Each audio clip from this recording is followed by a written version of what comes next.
老苏的，我的呀，俺就是查他们群里信息拿给，好的，首先要问候透过网络来参加这次课程的当然啊、是尊贵的僧众们，第二些年，还有上师、主古善知识们，给的呗，世界朋友，还有具备我信朋友的，心的呃这些呗，从这宣言，法友们。首先问候大家扎西德勒。等呀，他考上个错误的学儿去不了，那么我们呃，接续上一堂课讲到那个的内容，是呢，那之前讲到这了差的话，当然呀，什么部分呢？嗯。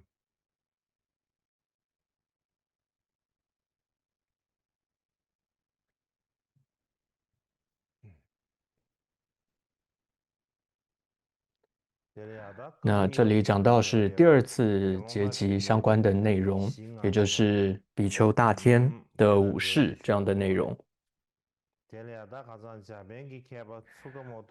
那么之前有谈到一位日本学者的看法。那么今天呢，主要要谈到的是，还有一位韩国佛教学者叫李慈郎。然后另外会做一个就是根本分裂的一个结语总结，还有现代学者的一些看法，大概是这样。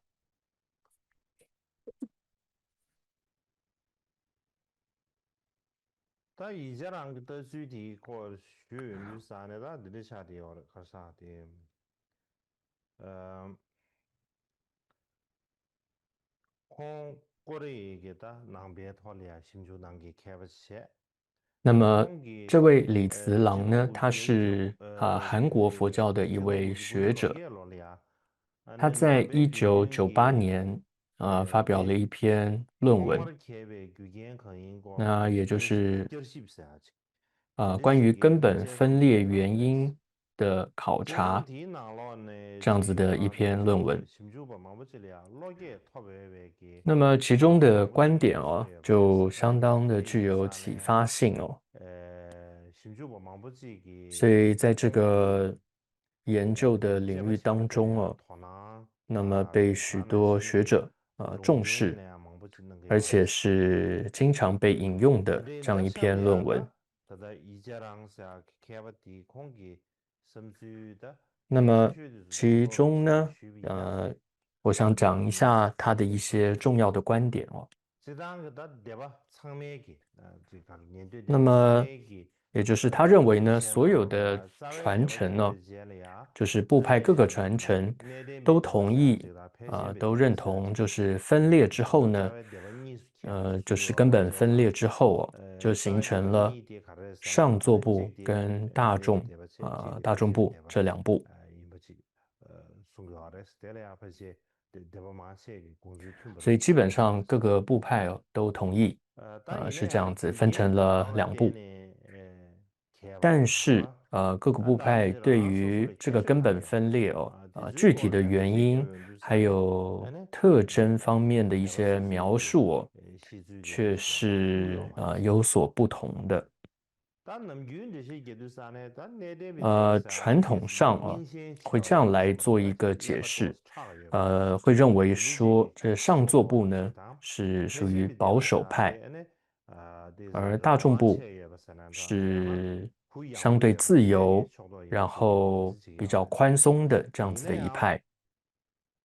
他在一家人下去开发空间呢，培但训对别是啊，李个熊，慈郎培训对别超市到别个熊，那些里头这他边多些，但透过基本了这个上都分析是对吧？这个大众部的这一部边多些，文献，就那是舍利里边超弗过熊的问不多些，经哦，就我们在之这里是前课程中有引用还有过。就是啥呢？他第一个兄弟了呀，空给接不起呢，所以呢，他那分析了空空这一部看的风不的这啥呢？个那典培训对籍哦，吧？啥他的就指出一个看法说，没历史套了呀呢？就是其实哦，大众部看的这类都啥呢？它是那那怎么点对吧？样的一个就是情况啊？它实际他上呢给的是反对上反对这个座部套呢，那这擅给自扩充这戒律，切了当时那张都。也就是说，上座部他们自己的会扩充戒律，譬如说增加像一些条文叫众学法的条文。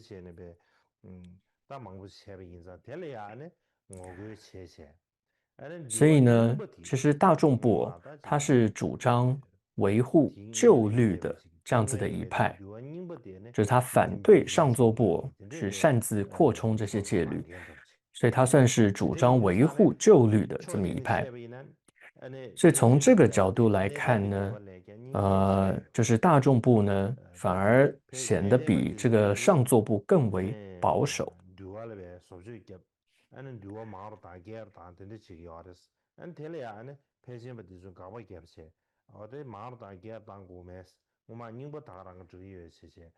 所以大众部会认为说不应该擅自扩充戒律哦，所以保持旧律，这样就好。所以从这个角度，就是从分析这部《舍利弗问经》，就反而可以看出大众部好像比上座部更为保守。同样呢，这位韩国的学者哦，他还引用了其他一位学者的一个观点，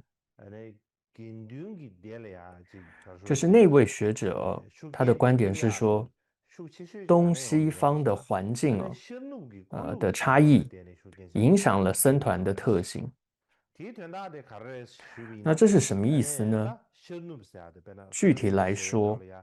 我们这里说是第二次结集的时候，我们有说东方僧人跟西方的僧人。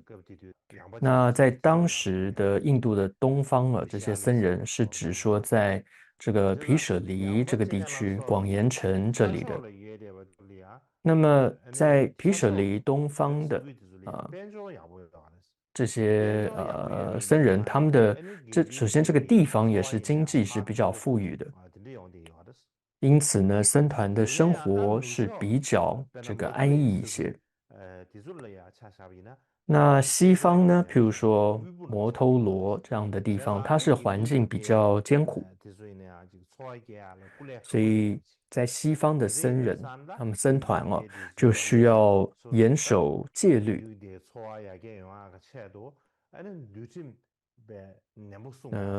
就是为了让僧团更好哦，就必须要更加严守戒律。原因是什么呢？最主要是因为在那个环境，在西方那里呢，有非常多的耆那教，还有这个婆罗门的这些苦行者是很多的，所以在西方的这些僧团，如果他们没有严守戒律的话，那么可能很难赢得当时的这些在家众的一种尊敬，所以可以说是为了要对抗耆那教还有婆罗门教的苦行者，所以在西方的这些僧团就必须要更加严守戒律。那么他举的一个例证是什么呢？就是韩国学者他说，他就去比对了众学法，就是在这个堕罪里面的内容啊，就是戒条里面有一个叫众学法，他就比较了这个条文的差异。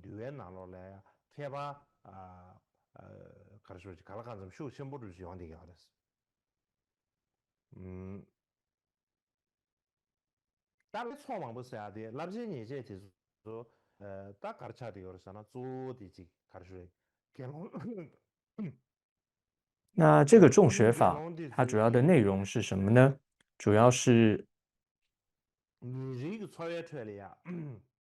这个规范呢，比丘他的日常威仪，譬如说吃饮食上的威仪、托钵的威仪，那么尤其呢是在面对在家众的时候的一些行为规范。所以比较是所谓的威仪哦，就是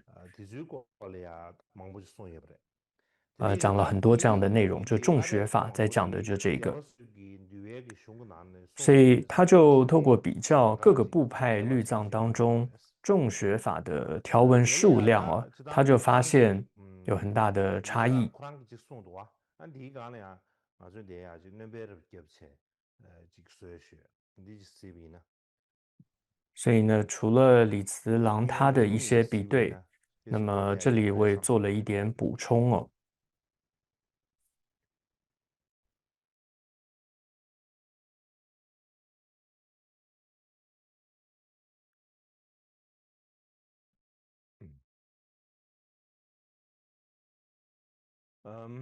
但这里啊시비나 저 라베 소섬 예제 이게 장관 민저와 所 스페나 以从这里可以看哦，就是左边是不同的部派， 然 네 后 고려 右边就 예제 是众学 바야와야 法有多少个戒 네 条。 라베 예제 조주리 조소요 아레스 那么，譬如说摩诃僧祇律， 네 这是 리와 在 中 리자르 文里面 베마 有的 올라 大众部 조주리 的， 빈소요 它是有 아레스 66条。 네 然后再来 네데베 呢，这 조소도 个 상도 梵文版 알아봐야 版本 라베 的 뒤주 대가소 摩诃僧祇律里面是67条， 아니 还有 유소디 上座 데베 部 뒤주 的是 나와봐야 75 추송도 条， 조소요 아레스 추송 然 데바시 后法藏部 덴덴데베 뒤에 还有 나와봐야 아니 法 라베 护 예제 部有 야소요 아레스 96， 有 시담제 100， 연에 리와 然后 게유고 化地部 나와봐야 有100， 야나게 유샤바디나 고주고 뉴소요 아레스 시담제 연에 리와 然后 빈교리 再来 아레스 呢，说一切有部 다 的 치기에 케바 内容 시비시 有 마차디게 아니 야르게요 아레스 송도와 有大概 데마라서 여기 108个，这是藏文的说一切有部律哦，里面是有108，但是一般也有说112。那主要里面是有关于这个各这样的差别，是因为在托钵的这些律仪上啊，有一些分类上的算法不同，所以108跟112的差别。然后再来呢，梵文的说一切有部的律典是108，然后再来是十颂律，然后再来是梵文版的律典113。所以从这个比对，我们可以看出一点什么呢？就反而是，就是说众学法哦，最少的反而是大众部，它的只有66条，就是中文的翻译是66条。那么梵文的是67，所以总之呢，就是只有60多条，没有超过到70条。所以最少的就是大众部的这条。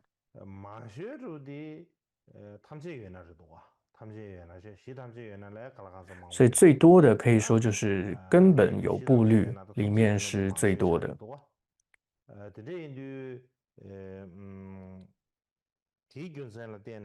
还有说一切有部的这个十颂律啊等等也是很多。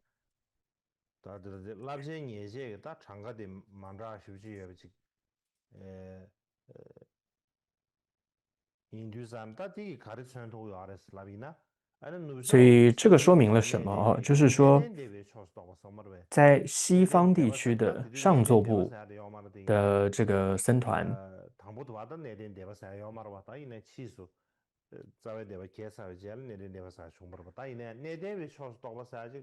那主要是上座部系统的僧团。那么他们在西方可以说是为了要适应这个环境哦，所以主动的扩充了这些很多的戒条，也就是各种行为规范的条文哦，都主动的扩充了。那他们这么做的目的是什么？主要是为了维持僧团的形象。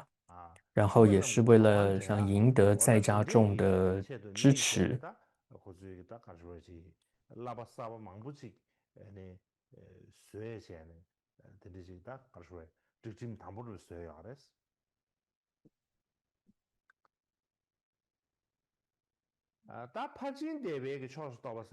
那么大众部的系统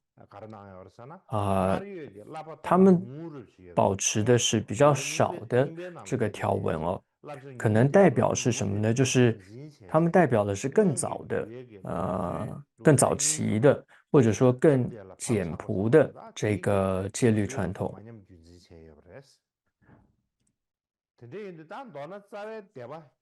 所以总之哦，他认为呢，这个根本分裂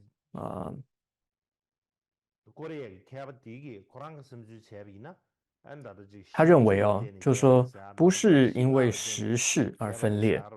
而且也不是或者说不是武士哦这样一个等等时事武士这样子单一的事件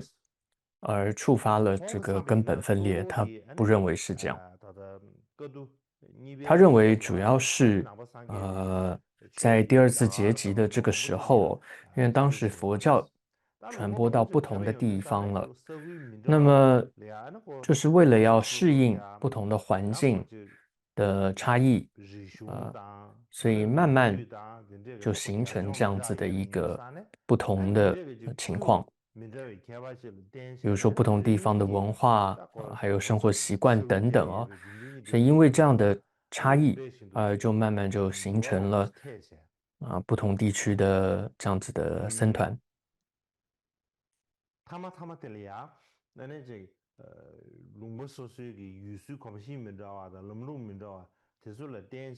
所以可以说这是一个必然的结果。分裂的本质就是这样，它主要就是因为制度化还有地方的不同了，导致的一种必然会发生的一个结果。所以呢，就这个结果是什么呢？就是造成了在西方的像他们这样的西方的僧团呢，他们就发展出更严格还有更详细的这种戒律体系。那么东方的僧团，那因为那里的生活环境，东方都比较富裕哦，经济条件比较好，所以他们就保持原有的这个传统。然后，总之呢，最终因为东方西方的僧团在很多的这种习惯理念上的不同哦，所以慢慢的就造成了这种分裂。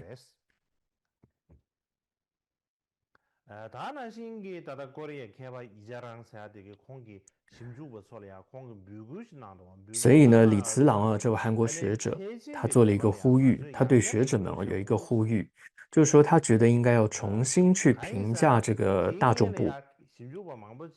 因为以前的大部分的学者都会批评这个大众部，认为他们就是一个比较放纵的、宽松的这样子的一个派别，然后上座部呢是比较严格、比较原始、传统的、保守的，所以相对于上座部，大家会觉得大众部好像比较放纵、比较随便的一个派别。但是李慈郎认为不是这个样子，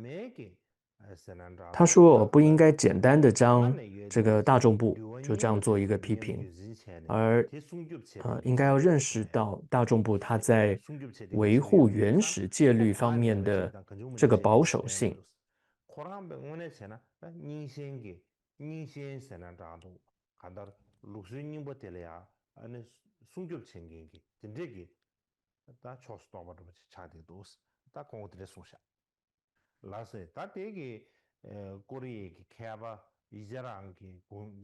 那以上呢就是这位韩国学者李慈郎的一些看法。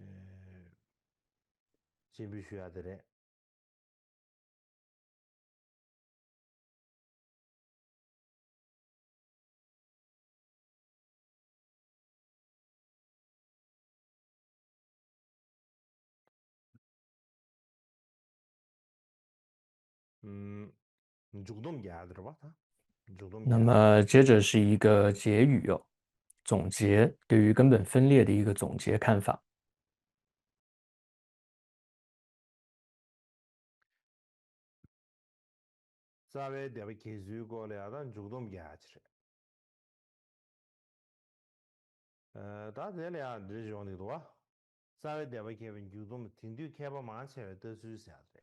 所以就是根本分裂的一个总结，也就是现代学者普遍的一个看法。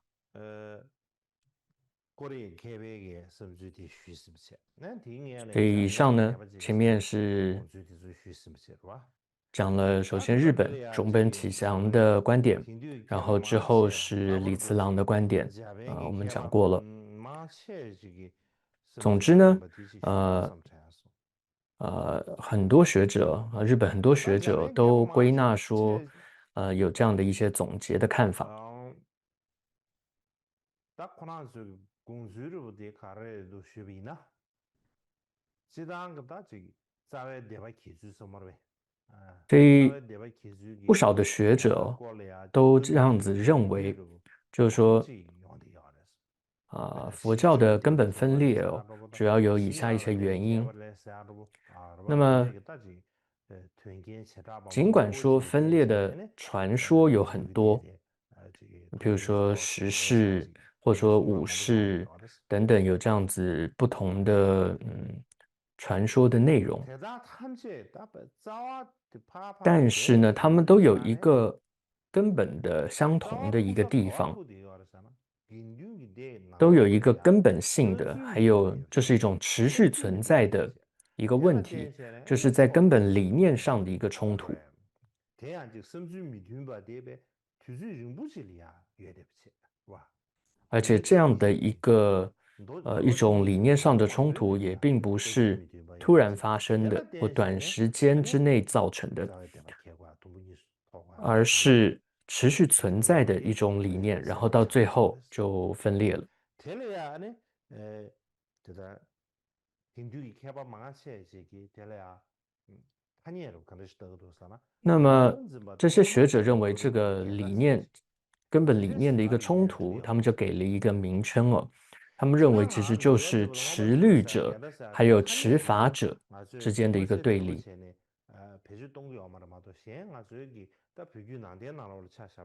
其实呢，我们在藏传佛教当中哦，虽然没有用到这样的词汇，讲得那么明白，但是呢，举例来说，在谈到这个九戒的时候，就会有持律者的看法。他们会认为说，它是一个自性罪。但是另外一派会认为说呢，它不是自性罪，它是佛制的这个戒哦。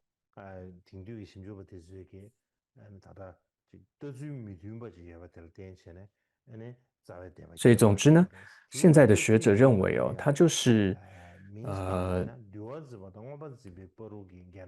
会造成根本分裂的原因哦，其实就是一个根本持续存在的理念冲突，就持律者和持法者之间的对立。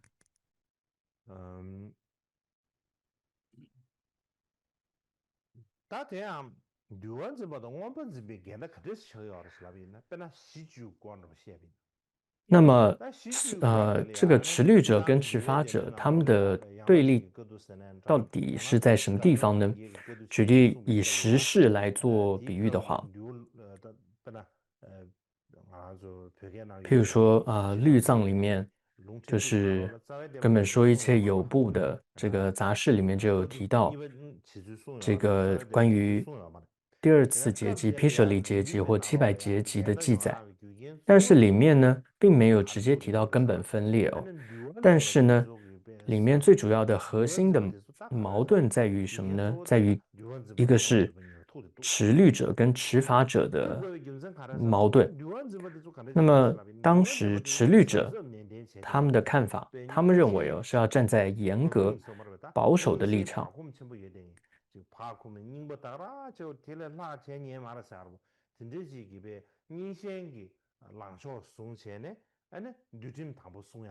然后要严守这个戒律，还有各种的条文。然后律典是不可以随意更改的，还有它有一种绝对性存在的。所以他们反对呢，对于戒律做任何的这个变通。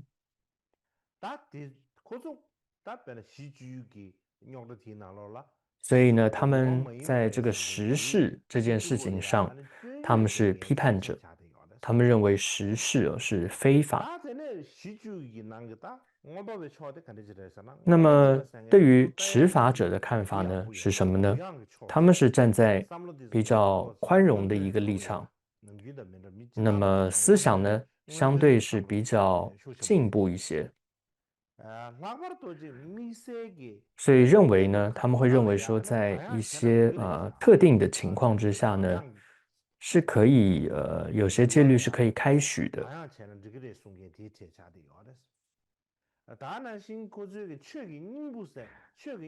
而且呢，他们是更注重的是法的精神，而不是这个条文字句，而且强调的是这个佛法的适应性，尤其是还有它的实用性。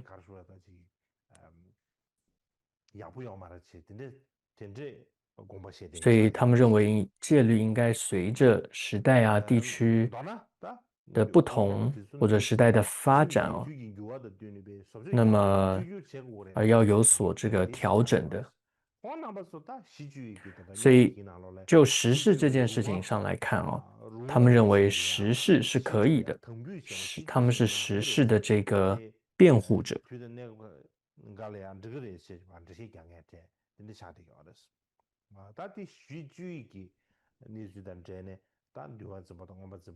所以这是时事上啊，就是持律者跟持法者的不同。那同样在武士上啊，他们两者的矛盾是什么呢？基本上呢，时事、武士，本质上啊是属于同一种这种冲突的，但主要的差别在于什么？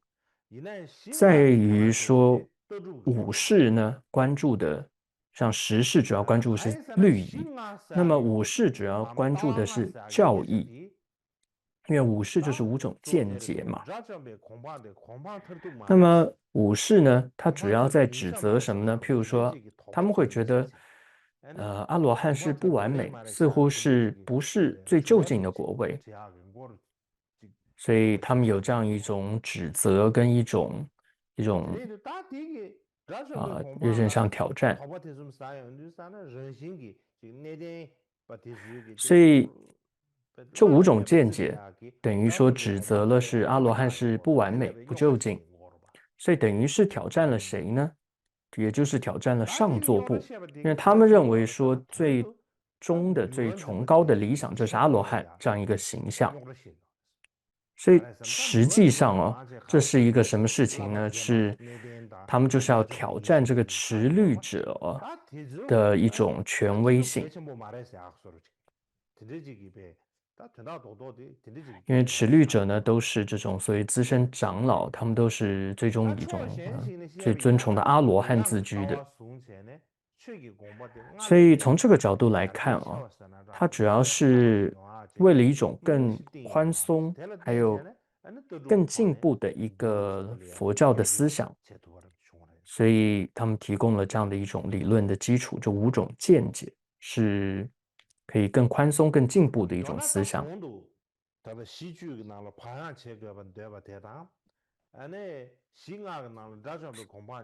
所以呢，在时事里面啊，就是所谓的净法，就是在行为上要变通；还有武士里面，其实是在指出阿罗汉的不完美哦。所以一个是在行为上、律仪上，一个是在教义上，时事跟武士。但他们的精神可以说是相通的。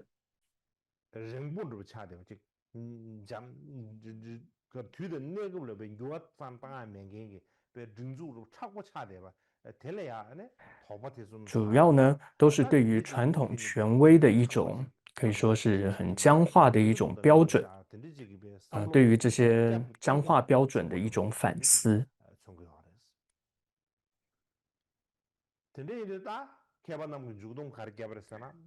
所以呢，学者们的结论是什么？他们会认为说，佛教教团其实很早就存在着两个，可以说两个集团吧，就是有保守派两个派，一个保守派，一个进步派。譬如说，第一次结集哦，就是在王舍城结集的时候，当时呢，大迦叶就责备了阿难。当时呢，大迦叶算是属于保守派的，那么阿难呢是比较这个可以说开放的，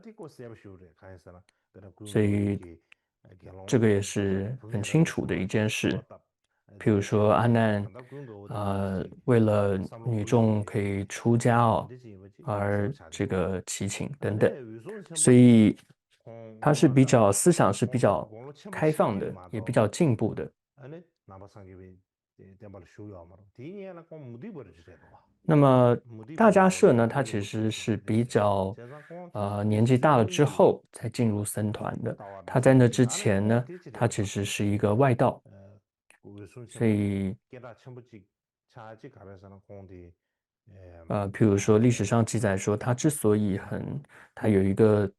特点，就很出名的一点是什么呢？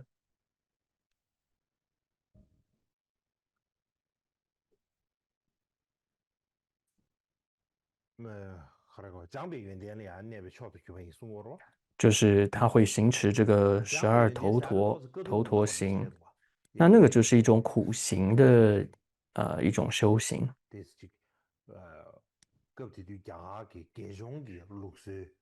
那是当时的印度的这一些沙门的一种修持方式，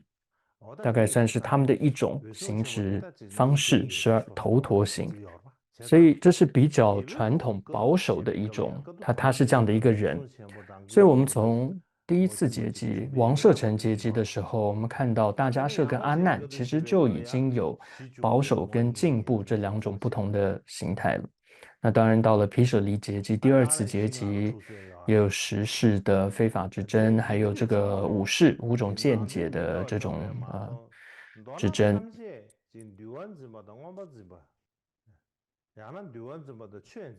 所以可以说，这些僧伽的争论的故事哦，虽然说在不同版本里面，人物事件是不同，但都可以看作是持律者还有持法者的一个对立。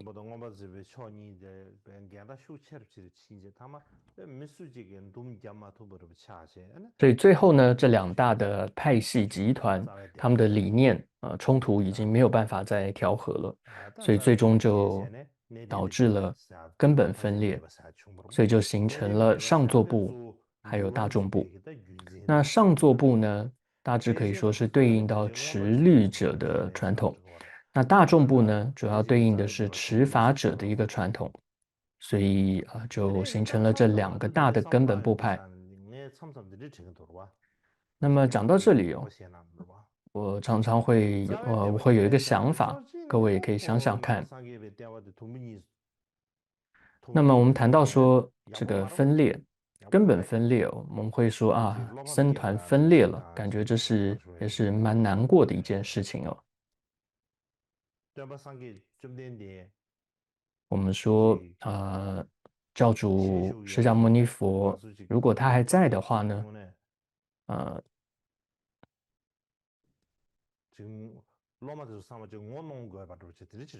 那么都要可以说看着这个佛陀的面子嘛，是不会这样子分裂的，是不可能的。但另外一方面来说，我们说到了部派的时候，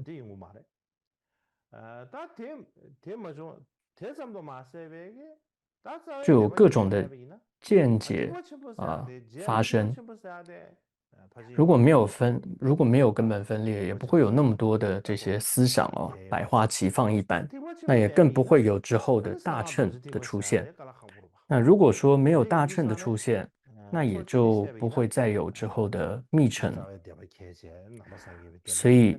我觉得啊，这个根本分裂，一个角度去看是好像不好的一件事情，但是换个角度去看，也因为这个根本分裂呢，所以呢，佛教它以另外一种的形象展现出来，那让佛教更加的换一种面貌，更加的兴盛。所以这样的根本分裂也是有它的一个从这个角度看，理解了呀，是不一样的哦。是啦。那么接着呢，我要谈的上个是，两年的这个武器就是啊，佛进入社会。陀他涅槃之后的其他呢，你这个说起领导过了呀？的部分。其实，在去年的呃马尔下期课程的时候，有很简单的讲一下这个护法藏师的这样的一个内容。但是今天呢，我想稍微的比较仔细一点讲一下这个护法藏师。嗯，上个两年的这个武器是当不得了呀呢。那么，所以是佛陀涅槃后的一个领导这个内容。我这个写用的了呀呢，对吧？下个图吧，不，写书为够了呀。他最面用这个被肯定的武器的，我们说是佛陀他还住世的时候呢，毋庸置疑的他就是僧团的领导者，而且是我们说教法的一个创始者。点不起了，点不你米线呢？是写个，我打点都不下掉了，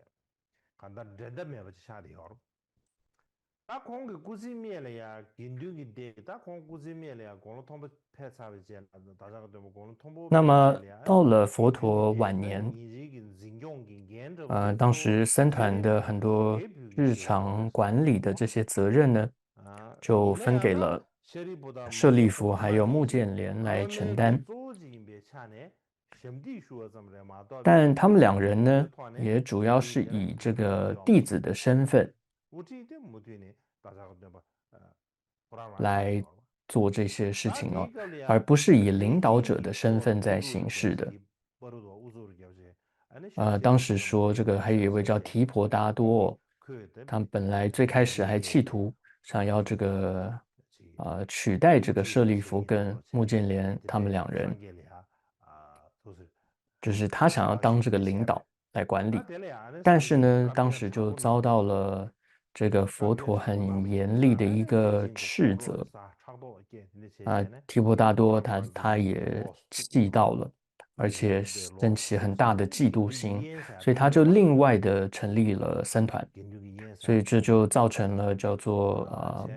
不和合或和合僧。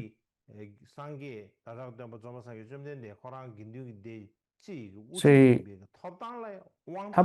提婆达多不仅是说破了这个和合僧僧团的和谐，而且他可以说是在当时就挑战这个佛陀的权威。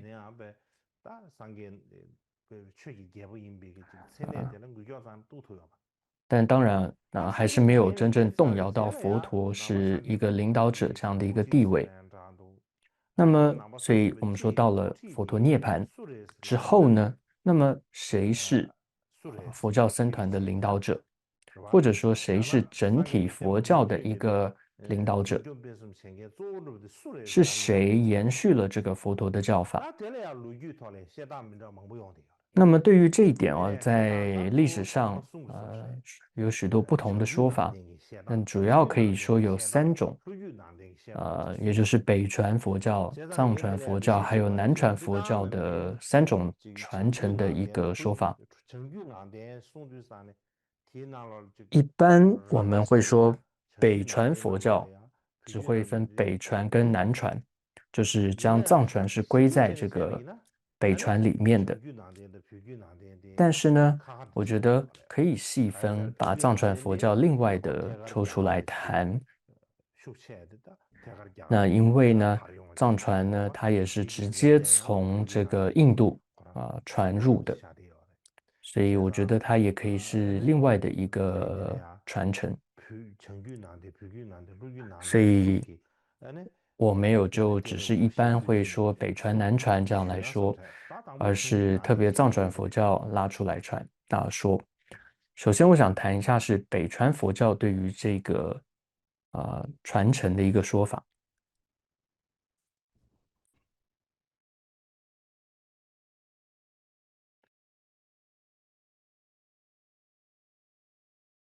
大部成语上的写水的数据上呢，大得了呀得多啊。像越南的咸水的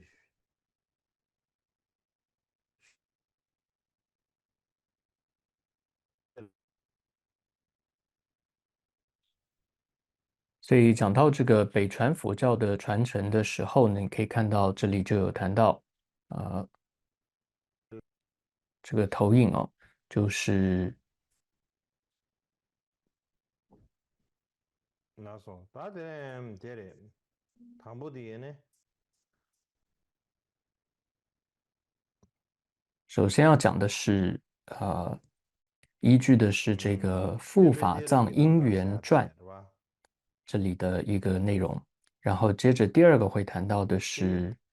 它北传的基础核心是什么，还有第三个就是其他律藏中跟文献中的一些差异。所以北传的有关护法藏师的部分哦，传承，可以分为这三个部分来讲。首先呢，第一个就是《护法藏因缘传》，这里面谈到的这个可以说衣钵的一个相传的传承是什么？那这个《护法藏因缘传》是一部这个一部典籍哦，它是元魏时期的三藏法师，叫做吉迦叶啊、等等啊一些人所翻译的。护法藏因缘传来不多啊，但是别个呢，但对不起，记录音没得。所以藏文就是中文就是《护法藏因缘传》。但听那了，做三个重点的姑娘的啥子这里啊，那么三个那个所以依据这一部的著作里面的记载哦，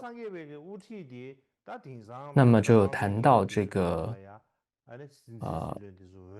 这些佛陀灭后哦，他的传承者是如何传承的。那一般来说，我们说很多团体哦，这个领袖不在了，就是透过选举啊一些方式而产生。但是呢，这里面记载佛陀涅槃之后，整个僧团的领袖他不是选举出现的，他是借由一种教法托付的方式，所以是由前任的传承持有者，他将这个责任哦，就移交给后继者。所以这不只是一种领导权力的移交，它更是一种可以说护持、一种愿心、一种管理的方式，还有一种弘扬教法、一种责任的一种交付、一种传承。所以在这一部著作里面呢，它的衣钵传承的谱系是非常清晰的，它有24代的这个传承。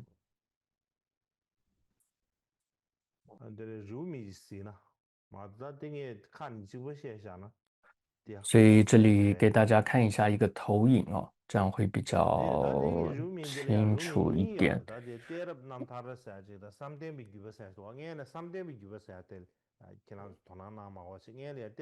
所以这个表格里面呢，主要有我排出来的是《护法藏因缘传》里面提到的24位，然后但另外还有我这里也列出来，就是禅宗特别的一个传承。所以这里谈到说是佛陀传到大迦叶，然后阿难、商那和修、优波举多、提陀迦、弥遮迦、佛陀难提，然后佛陀密多第8个，再来舍比丘等等等等。比如说再来还有马明，还有龙树，还有提婆等等非常多。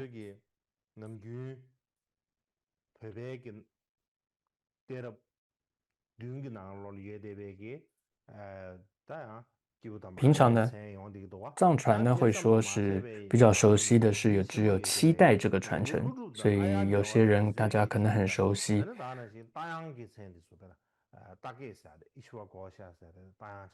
但是从这里面24位呢，你会看到它还包括了像马明、龙树等等这些菩萨。所以总之呢，这个护法藏因缘传呢，他们就有24位这个护法藏师。那一直到最后一位呢，是叫狮子，他叫做比丘狮子。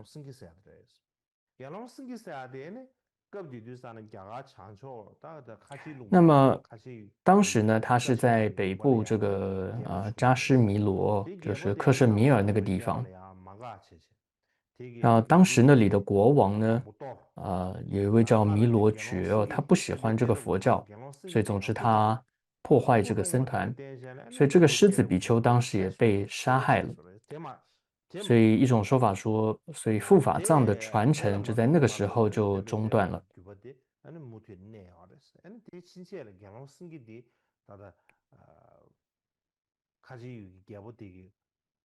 所以总之就从第一代一直传到了狮子比丘，然后他在克什米尔那里被当时的国王杀害了，所以才中断。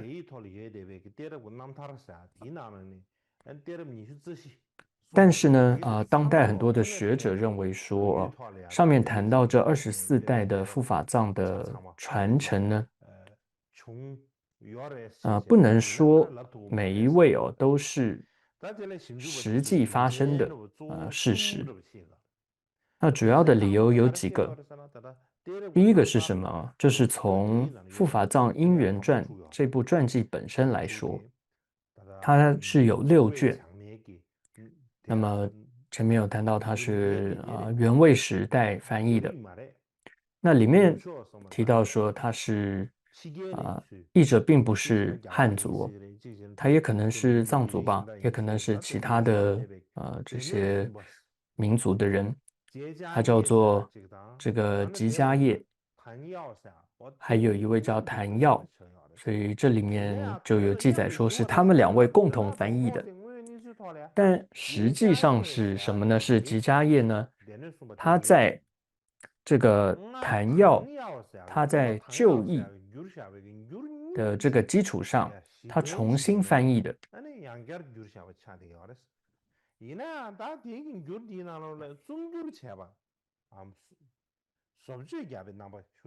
所以里面呢有很明显的这个编辑的一个痕迹在就是有编译的痕迹在。所以编译在这里的意思是什么呢？就是说它并不是对这个单一的梵文原点，然后1对1这样如实的翻译，不是的。它这里的编辑还做了很多编辑汇集的工作，就是从不同的文献，它汇集了不同的来源的这些材料，然后经过筛选、整合，然后编辑成为一个连贯的一种叙事，成为这部传记。所以这是一个原因。所以说，不见得是实际，全部都是实际真实的情况。再来第2个原因，我觉得也蛮有道理的，就是说佛陀涅槃之后的100多年间，当时呢僧团还保持统一。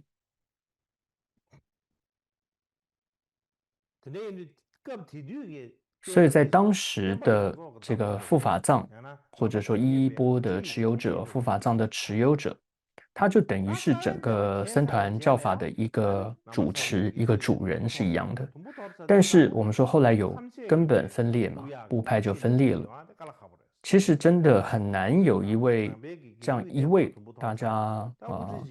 共同遵守、所有人都尊崇的这样的一个领袖。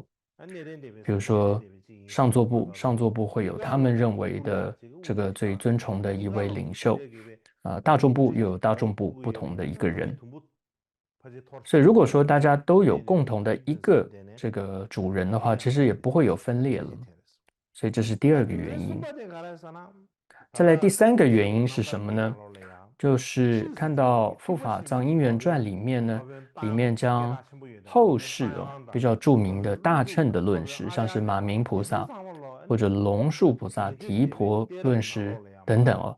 都放入到这样一个声闻部派的护法藏传承，这就像是把这个白羊混入这个黑羊群中一样，这是格格不入的。因为在这里护法藏主要是在讲声闻部派时候的这个护法藏师哦，如果把大乘的论史也放进去，就很奇怪了。当然，从声闻角度来讲，他们也可能不认同把马明跟龙树放到他们的这个师承里面。所以呢，很多学者都有这样一个认为哦，这里我们用提到的这个护法藏因缘传呢，它可能是一种对于古代这种圣贤然后大师们他们护持教法的传记事迹的一种叙述。那么为什么要做这样的一部传记呢？它主要的目的是为了显示什么呢？说一切有部，还有甚至到大乘佛教，就是在建立他们的教法方面是有权威性的，就是要建立这个说一切有部，还或者到大乘佛教的一种正统传承的这样一个目的，而做了这样一个护法藏因缘传。好的，我想今天大概就先讲到这里。好的。